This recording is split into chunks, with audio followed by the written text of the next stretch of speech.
Mas, pô, toda essa passagem aí Pois é, a gente são fala, só coisas... eu falo muito, né? Não, mas do caralho. Pô, tá uma delícia demais. isso aqui. Uma Tá delícia. faltando a cerveja. Não, porque todas essas passagens aí, né, senhor Mano, ele conta com muita felicidade. Sim. Quando é que começou a não ficar mais tão legal? Aí aconteceu o quê? A pandemia ela foi muito ruim, né? Porque a gente não ia mais aos treinos, porque não dava, porque não tinha aqui mesmo, né? E aí foram criando uns outros métodos de fazer a reportagem. Aí, pô, grava o cara no Zoom, grava o cara no... né? Não sei Todo o quê. mundo teve que se readaptar. E tinha que ser assim, beleza.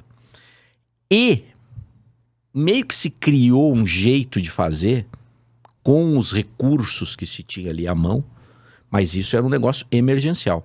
Passou a pandemia e continuou meio como se isso fosse um modus operandi. Aí você que quer fazer diferente, você vira o chato.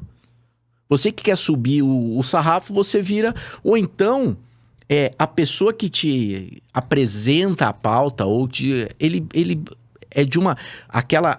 Aqueles elementos são muito pobres. Aí você sugere, mas não sei o quê, mas como o padrão é ser mais um nível baixo, fica todo mundo assim, cara. E aí isso aí começou a me incomodar. Tinha tempo que eu chegava na redação e tinha que procurar alguém que eu conhecia pra conversar.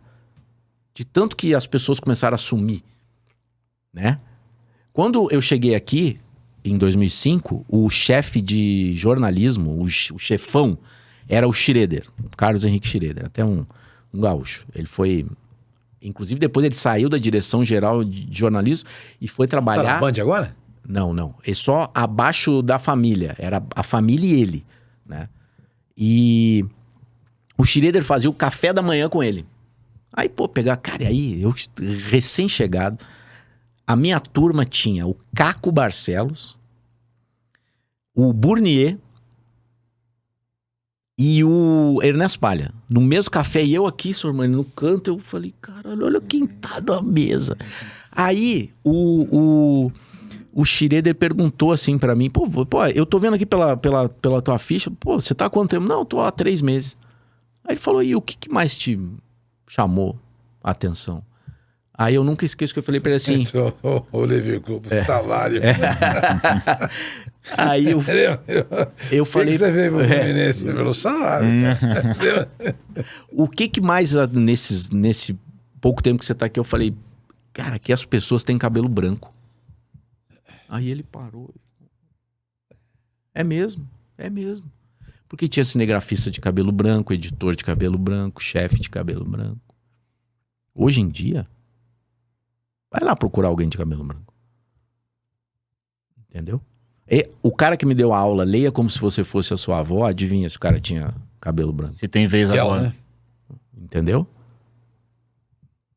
Sabe? E aí, cara, chegou num momento que...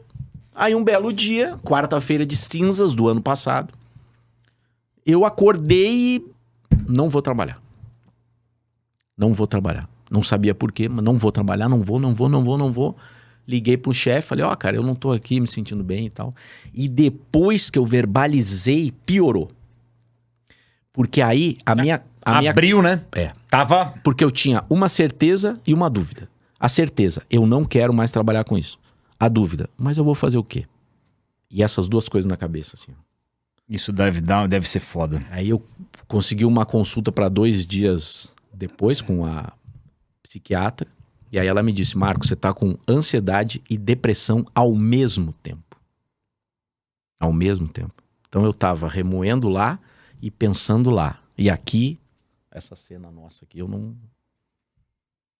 Aí, medicação, terapia, né? O terapeuta, o Zé, eu sempre falo o nome dele, ele me ouviu durante uns 30 minutos, eu com aquele discurso, parece que eu nem trabalho de tanto que eu gosto, né? E agora eu tô assim, o que tá acontecendo comigo? Aí ele falou assim pra mim, Marco, a primeira coisa de todas, você não tem um emprego, você tem uma carreira. Você não tem um emprego, você tem uma carreira. Aí aquilo parece que abriu um portal pra mim, assim. Eu nunca tinha pensado desse jeito. A gente tem uma carreira, a gente não tem um emprego. Você que trabalhou em grandes veículos. Você sempre teve a sua carreira, tanto que você tá aqui fazendo outras coisas. Mas muito legal de você ter ido logo ver, porque muita gente tem preconceito, né? Exatamente. Consigo É mesmo, muito né? refratário a isso. Né? Exato. Fala. Infelizmente. Às vezes a família, ou o marido, ou a esposa, a pessoa fica receosa, Exato. vai falar, puta, eu não sou um doente, não preciso. Não preciso. Né? Isso é muito legal você Não, falar, tem porque muito- muita tem gente muita- que tem tá muita assistindo gente pode... que eu acho triste, que é a pessoa, ela ouve a frase assim, fulano tá tomando remédio, como se fosse um, né? Pô, se você tem dor de cabeça, você toma um analgésico. Você foi lá fazer academia, toma um, né? Pô, tô com dor muscular. Aí quando você, porra, tem que tomar remédio também. Tem que tomar remédio. E você toma até hoje? Diminuir já, Sim, claro. né? Assim, a primeira coisa, você tem que voltar a dormir. Você não dormia direito. Não, o sono era, né? Então você tem que regularizar. O teu primordial. sono tem que funcionar. O teu sono tem que funcionar. Porque durante a noite várias coisas acontecem, né? Nesse teu repouso e tal. Se não dormir, você não... Então primeiro regula o sono. Aí eu dei sorte, porque o remédio já foi o certo desde a primeira... Às vezes demora. Demora pra acertar, né? Às vezes demora. E aí comecei a, né? Aí com uma semana, 2 semanas, depois de um mês você já tá pensando direitinho. Normal. Aí eu comecei a resgatar umas coisas muito loucas. Quando eu era adolescente, eu tocava bateria. Cheguei a tocar bem.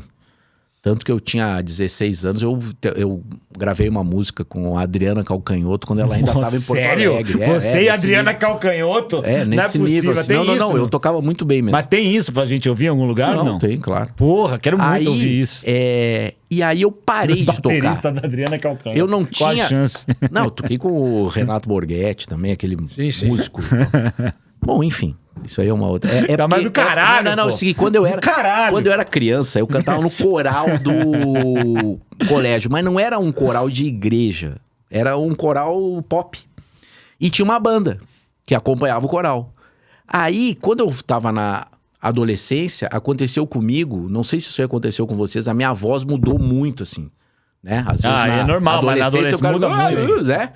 E aí a minha voz passou um tempo, assim, que lá a gente brincava, assim, pô, rachou a voz.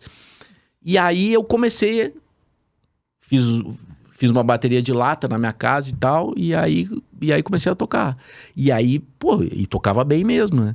Só que quando eu fui fazer o vestibular, eu parei de tocar. Eu saí dessa banda e tal. Aí, enfim. E aí, cara, quando eu tava no primeiro mês ali, eu comprei uma bateria. Você foi resgatar lá um prazer Resgatei. antigo. Louco, né? Não, mas do caralho. Que era do uma caralho.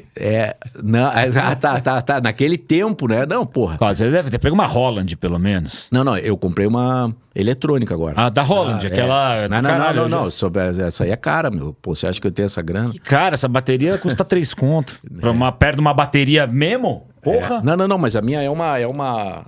Tem dois tons, 2 surdos, 3 pratos. E é maravilhoso. Bota o fone. Eu tive Aí, uma bateria porra, dessa. Resgatei isso e tal. E aí eu comecei a construir na minha cabeça a minha saída. Aí voltei a trabalhar, acho que eu fiquei uns 80, 90 dias, né? As 2 licenças mais férias, que venceram as férias, aí eu tinha, né? Legalmente eu tinha que tirar essas férias. Aí voltei, eles foram muito legais, eu fiquei basicamente fazendo só transmissões. Aí viajei, pô, só pra Cuiabá, eu fui com o Santos pra Cuiabá, com o Corinthians pra Cuiabá, com o São Paulo pra Cuiabá, Porto Alegre fui umas 6 vezes, fui muito, né? Viajei, fiquei só viajando fazendo o jogo, que é uma coisa que me dá muito prazer, né? Transmissão é um negócio maravilhoso. Transmissão, eu costumo dizer, é uma diversão com responsabilidade, né? Porque, cara, você tá do lado do banco, você tá vendo um jogo, né? Pô, quando o jogo é bom, então... Mas também você não pode Sabe? perder um lance, né? Não, Porque vai claro. ser sempre Não, você o claro, cara do... exatamente. É foda. Mas, é tipo uma assim, puta responsa. Mas aí a estrada já te dá esse... Claro. Né? E aí eu fiquei fazendo transmissão, numa boa e tal, mas aí fiz o jogo da última rodada foi Inter e Palmeiras, em Porto Alegre, fiz esse jogo. No dia seguinte, eu liguei pro Rio e conversei com o diretor, contei, pô, você sabe tudo que aconteceu e tal, não sei o que, e eu não quero mais.